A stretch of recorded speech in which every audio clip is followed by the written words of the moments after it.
반갑습니다. 허명 목사입니다.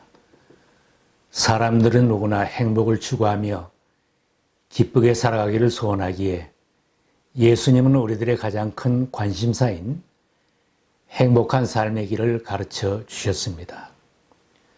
그러나 사람들이 사는 형편을 보면 내가 복을 받았습니다. 나는 지금 행복합니다. 나는 매일 기쁘게 살아갑니다 하는 사람은 많지 않습니다. 왜 그렇겠습니까? 지금까지 사람들은 복이 있는 사람은 부자가 되고 자녀를 많이 두고 장수하며 명예와 존귀를 얻는 것인 줄 알고 이런 것들을 열심히 추구해 왔기 때문입니다. 그런 것들이 반드시 복된 것만은 아닙니다. 복이 될 수도 있고 화가 될 수도 있는 것들입니다. 장수하는 것이 복이 될 수 있지만 오래 살면서 이런저런 험한 일도 많이 경험해서 오히려 고통스럽고 욕이 될 수도 있습니다. 돈만 많으면 행복할 줄 알고 열심히 벌고 모으려고 합니다. 재산이 많아져서 집이 넓어지고 담이 높아진다고 그 속에서의 삶이 반드시 행복한 것은 아닙니다. 오히려 많은 재산 때문에 걱정하며 잠 못 이루는 사람도 많이 있습니다. 재산 때문에 부모 자식 간에 형제 간에 불화하는 일도 생기고 재산을 제대로 써보지도 못하고 세상을 떠나거나 그것 때문에 화를 당하는 사람도 있습니다. 세상에서 귀하게 되고 명예를 얻으려고 애를 많이 쓰지만 그 자리에서 조금만 잘못하면 미끄러지거나 치욕을 당하며 고난받는 사람들도 많이 봅니다. 높은 자리, 유명한 자리에 올라가서 밤잠 못 자고 괴로워하며 그 자리에서 물러난 뒤에도 발을 뻗고 잘 수 없는 사람들도 있습니다. 자식을 많이 두는 것도 복이 될 수 있지만 반드시 그렇지만은 않습니다. 여러 자식들 힘들게 사는 것을 보는 것이 안타까워서 가지 많은 나무에 바람 잘 날이 없다고 하는 부모들도 있습니다. 자식들 중에 혹 잘못되는 자식이라도 나오면 부모는 눈물로 세월을 보내야 합니다. 이런 모든 것들은 복이 될 수도 있고 아닐 수도 있습니다. 복이라고 여긴 것들이 오래 지속되거나 기쁨이 되게 하는 것이 아니라 모두가 잠깐 동안만 세상에서 누리는 것들입니다. 예수님께서 우리들에게 진실로 복된 인생이 어떤 것인지를 가르쳐 주셨습니다. 마음이 가난한 사람은 복이 있다. 하늘나라가 그들의 것이다. 예수님의 가르침은 역설적이고 혁명적인 말씀입니다. 사람들은 부한 것이 복이고 많은 것이 복이 된다고 생각하는데 예수님은 가난한 자가 복이 있다고 하셨습니다. 예수님이 말씀하신 복은 거룩하고 신성하고 영원한 즐거움을 의미합니다. 천국의 기쁨이라고 할 수 있습니다. 천국의 기쁨을 누리며 나는 행복하다고 하는 사람은 오늘 말씀을 적용하고 사는 사람입니다. 예수님은 8가지 행복 지침을 가르치셨습니다. 마음이 가난한 사람, 슬퍼하는 사람, 온유한 사람, 의에 줄이고 목마른 사람, 자비한 사람, 마음이 깨끗한 사람, 평화를 이루는 사람, 의를 위하여 핍박을 받는 사람은 하늘나라가 그들의 것이라고 했습니다. 제일 먼저 마음이 가난한 사람이 되지 않고는 다음의 7가지 단계로 나갈 수 없는 것입니다. 예수 그리스도를 나의 구주로 영접하고 하나님의 자녀가 되는 것이 행복의 시작입니다. 에베소서에 말씀합니다. 하나님께서는 그리스도 안에서 하늘에 속한 온갖 신령한 복을 우리에게 주셨습니다. 마음이 가난한 자가 되라는 것은 하나님께 대하여 굶주린 자처럼 가난한 자처럼 복의 근원이신 하나님을 간절히 찾으라는 것입니다. 나는 하나님이 아니면 살 수 없습니다 하는 신앙의 마음이 가난한 모습입니다. 예수님이 자주 지적하신 바리새인들은 나는 모든 것을 풍족히 가지고 있다. 나는 믿음이 좋다. 영적으로도 부족함이 없다고 하는 사람들입니다. 그들은 마음 부자가 되어 하나님이 들어설 자리도 없고 이웃이나 다른 사람이 들어설 자리가 없는 사람들입니다. 이들처럼 주님의 가르침과 반대로만 산다면 행복을 도난당하게 될 것입니다. 마음이 가난한 자가 복이 있다는 말씀은 믿는 사람들이 헐벗고 가난하게 살라고 하신 말씀은 아닙니다. 부한 자를 적대시 하라는 말씀도 아닙니다. 주님은 라오디게아 교회는 마음 부자인 교회라고 하셨습니다.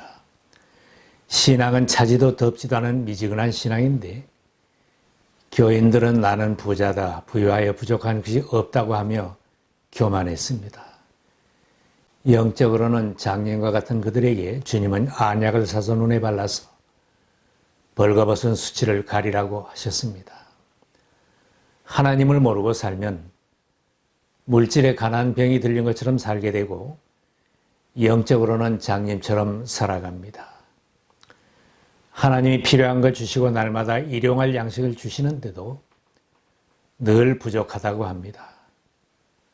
늘 불경기이고 늘 마음이 상하고 만족함이 없다고 합니다. 날마다 하나님이 공급하시는 것을 먹고 마셔도 여전히 배고프고 가지면 가질수록 만족이 없이 산다면 정말 가난한 사람입니다. 먼 훗날 행복이 찾아올 곳을 기대하지만 정작 오늘은 만족이 없고 불평 속에 살아간다면 행복을 도난당하고 사는 것입니다. 마음이 가난하다고 하는 것은 본래 나의 것은 아무것도 없고 하루하루를 얻어먹고 산다고 하는 마음을 가지는 것입니다. 모든 것을 하나님이 공급해 주시는 것으로 여기며 감사함으로 받고 살기에 행복한 사람입니다. 예수님의 비유에 나오는 나사로는 내 것이라고 주장할 만한 소유는 아무것도 없고 부자의 상에서 떨어지는 음식 부스러기를 먹고 살았습니다. 나사로라는 이름은 하나님은 나의 도우심, 하나님께 기대는 자라는 뜻이 있는데 이름 그대로 그는 하나님이 없이는 못 사는 사람입니다. 부자가 먹다 남은 음식을 던져주어야 한 입 얻어먹을 수 있지만 그것도 먼저 개가 달려와서 받아먹으면 나사로는 굶는 날입니다. 그는 세상에서 거지로 불쌍하게 살았지만 하나님께 기대어 믿음으로 살아서 아브라함의 품에 안겼습니다. 우리들의 살림이 가진 것이 꽤 많은 것 같아도 하나님 앞에는 다 볼품없는 것들입니다. 귀하다고 애지중지 여기는 소유물도 하나님 앞에 내놓으면 야드세일할 물품과도 같은 것들, 바람이 한번 불면 다 날아가고 불타 없어질 것들입니다. 누구나 이 세상에 벗은 몸으로 와서 창조주 하나님이 공급하시는 것을 평생 얻어먹고 입고 쓰다가 모든 것을 반납하고 돌아갑니다. 사도 바울이 디모데에게 깨우쳐 주었습니다. 우리는 세상에 아무것도 가지고 오지 않았으므로 아무것도 가지고 떠나갈 수 없습니다. 우리는 먹을 것과 입을 것이 있으면 그것으로 만족해야 할 것입니다. 하나님만 의지하던 욥은 모든 것을 다 잃었을 때 이런 고백을 하였습니다. 모태에서 빈손으로 태어났으니 죽을 때에도 빈손으로 돌아갈 것입니다. 주신 분도 주님이시오 가져가신 분도 주님이시니 주님의 이름을 찬양할 뿐입니다. 우리도 하나님 앞으로 갈 때에는 모든 것을 다 반납하고 갈 것입니다. 마음 가난하게 사는 사람은 내 것이라고 주장할 것이 없으니 겸손할 줄 압니다. 모든 것이 하나님이 맡겨주신 것으로 알고 감사하며 하나님의 은혜를 더욱 사모하고 하나님을 의지하며 살아가려고 하기에 하나님을 사랑하고 이웃을 사랑하며 주신 복을 누리며 살 수 있습니다. 마음속을 세상 것으로 가득 채운 마음 부자는 하나님을 소유할 수는 없을 것입니다. 예수님께서 부자의 비유로 깨우쳐 주셨습니다. 한 부자가 그의 풍성하게 추수를 하여 창고를 헐고 크게 지을 계획을 하며 만족하였는데 하나님은 그를 어리석다고 하셨습니다. 어리석은 사람아, 오늘 밤에 내 영혼을 도로 찾을 것이다. 그러면 내가 장만한 것들이 누구의 것이 되겠느냐? 자기를 위하여 재물을 쌓아두면서도 하나님께 대하여는 부여하지 못한 사람은 이와 같다. 이 부자처럼 세상의 재물의 만족을 누리려는 사람은 천국의 기쁨을 누리기는 어렵습니다. 어떤 사람이 주일 아침에 예배 드리러 나옵니까? 마음이 가난한 사람이 아버지 집을 찾아옵니다. 하나님이 없이는 살 수 없습니다. 말씀이 없이는 굶주려서 못 살겠다고 하는 신앙인들이 사모하는 마음으로 아버지의 집을 찾아와서 신령한 떡을 먹고 생명의 떡을 먹습니다. 가난한 것 같아도 헐벗은 것 같아도 믿음이 적은 것 같아도 이런 사람이 진짜 복이 있는 사람입니다. 우리들 모두가 마음 간하여 하나님을 찾으며 하나님을 소유한 자녀들이 되어 하나님께 대하여 부유한 자가 되고 천국의 기쁨을 누리며 살기를 바랍니다. 마음이 가난한 자로 살려면 마음속에 생겨나는 탐욕을 버려야 합니다. 세상과 주변은 탐욕을 부리며 살라고 부추깁니다. 마귀가 예수님을 시험하듯이 끊임없이 탐욕스럽게 살라고 유혹을 합니다. 내 속을 욕심으로 채우면 채울수록 하나님이 들어설 자리가 적어집니다. 욕심은 하나님도 쫓아내고 내 주변의 사람들까지도 다 쫓아내게 됩니다.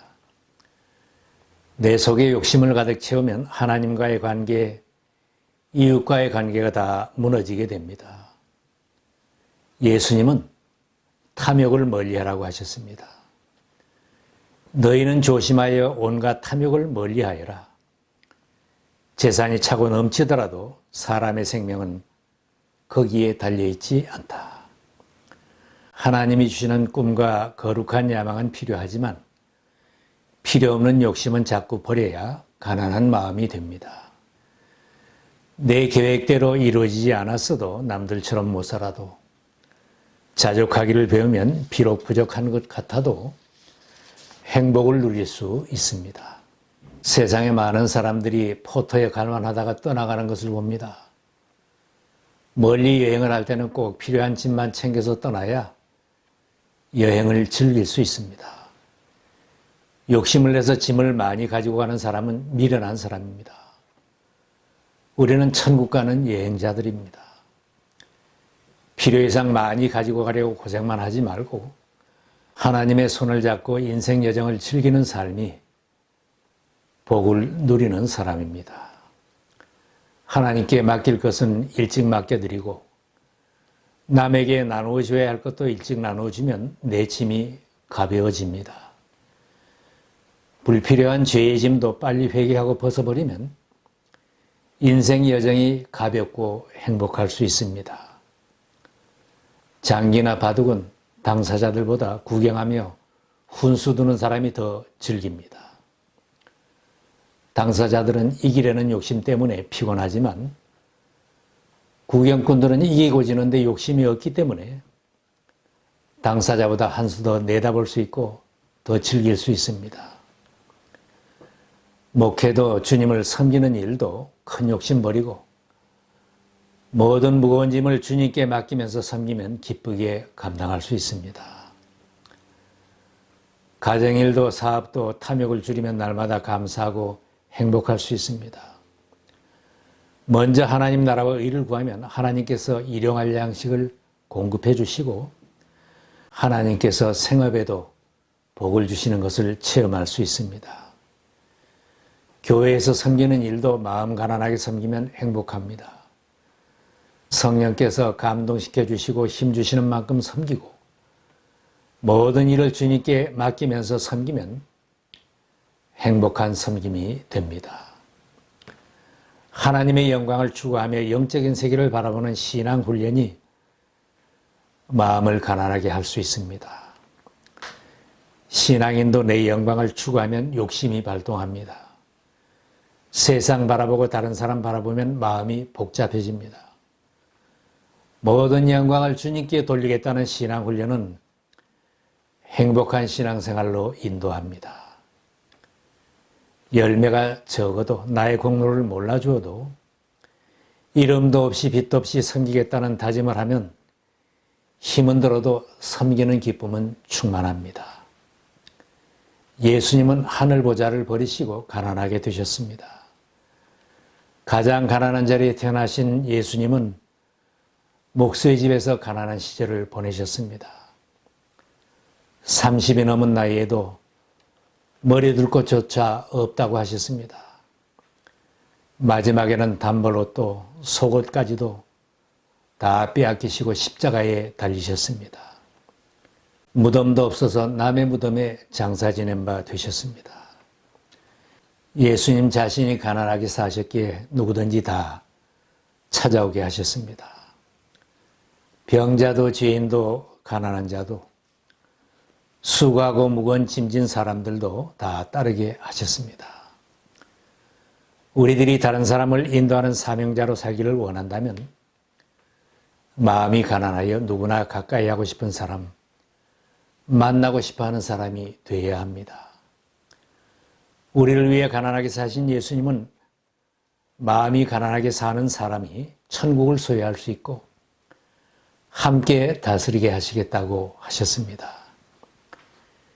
야고보서에 말씀합니다. 사랑하는 형제 자매 여러분 들으십시오.